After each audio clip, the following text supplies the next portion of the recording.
पहले भी थे, अब बीच में कहीं गए और फिर इधर हमारी पार्टी के लोगों को ये लग रहा था तो ये तय हो गया और अब सब दिन के लिए हम लोग एक ही साथ रहेंगे जो शुरू से थे। और आज कुछ लोगों का हो गया, यानी हमारे अलावे 8 लोगों का हो गया है वो,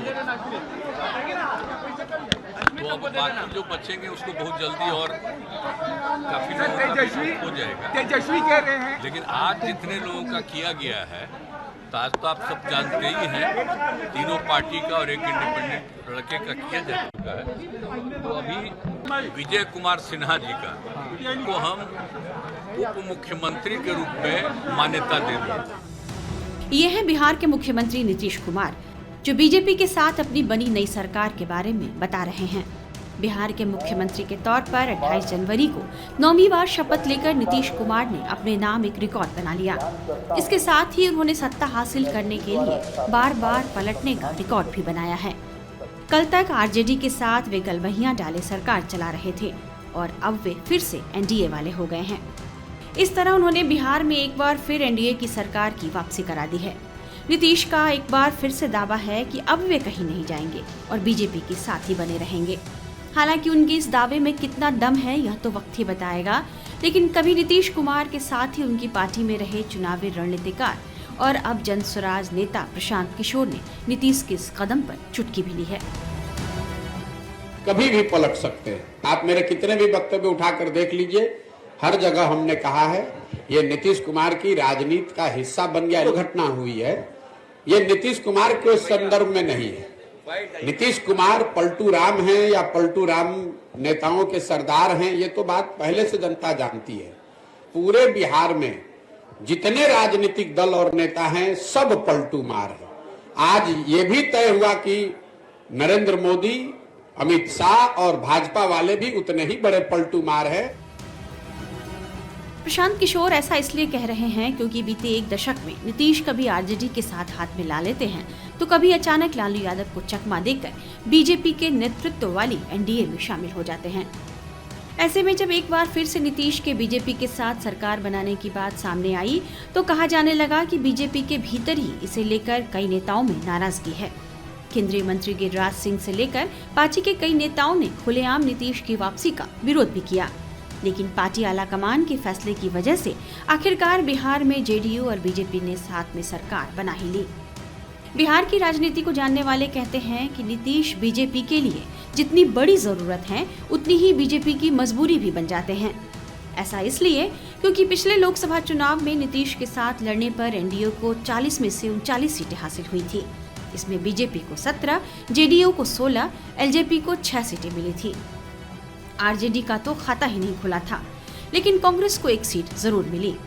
इस बार बीजेपी ने 400 से ज्यादा सीटों पर जीत का लक्ष्य रखा है और यह लक्ष्य बिहार, यूपी, बंगाल, महाराष्ट्र और तमिलनाडु जैसे बड़े राज्यों में सीटें हासिल किए बिना संभव नहीं।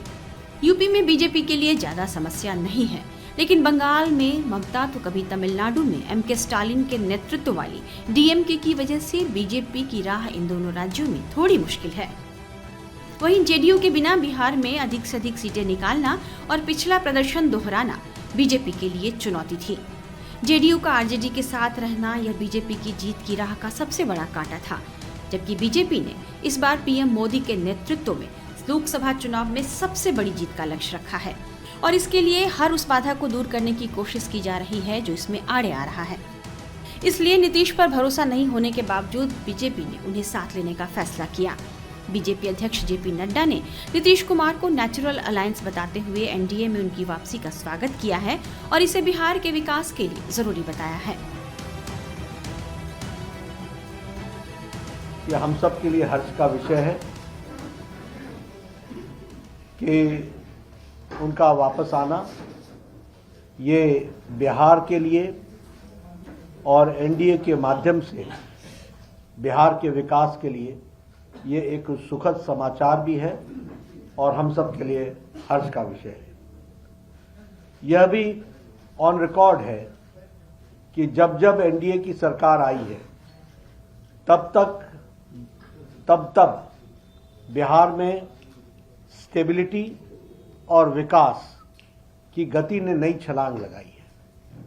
अगर हम देखें तो चाहे इंफ्रास्ट्रक्चर हो, चाहे एजुकेशन का सेक्टर हो, चाहे हेल्थ का सेक्टर हो या लॉ एंड ऑर्डर सिचुएशन हो, वर्तमान परिस्थिति में लॉ एंड ऑर्डर एक तरीके से चरमरा रहा था। आज जब भारतीय जनता पार्टी के साथ और एनडीए का अलायंस बनता है तो स्टेबिलिटी आती है और उसी से लॉ एंड ऑर्डर को कंट्रोल करने में एक बहुत बड़ा एक अहम भूमिका भी रहती है।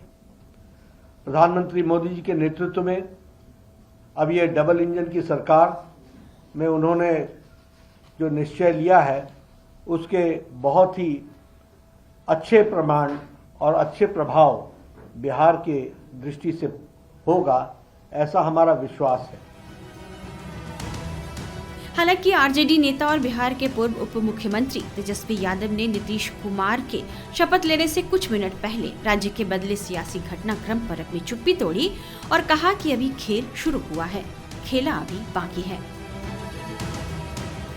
जो भी बातें ये कह रहे हैं इनको खुद भी नहीं पता। हालांकि हम कोई व्यक्तिगत टिप्पणी नहीं करना चाहते हैं और हम इतना अपने लोगों को आश्वस्त करते हैं कि ना हम में गुस्सा है ना हम में नाराज़गी है।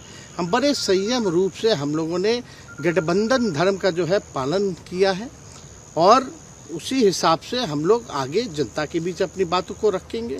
लेकिन एक बात स्पष्ट रूप से मैं कह देना चाहता हूँ कि अभी खेल शुरू हुई है, अभी खेल बाकी है और मैं जो कहता हूँ वो करता हूँ।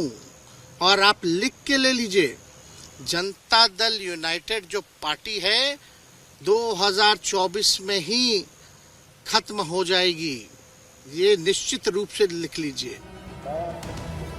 नीतीश का एनडीए में जाना आरजेडी के लिए जहां झटका है, वहीं जानकारों का मानना है कि नीतीश को अपने पाले में कर बीजेपी ने अपने विजय के रास्ते का एक बड़ा कांटा निकाल लिया है और फिर से जेडीयू के एनडीए में आ जाने से बीजेपी के लिए लोकसभा चुनाव की राहें आसान हो गई है।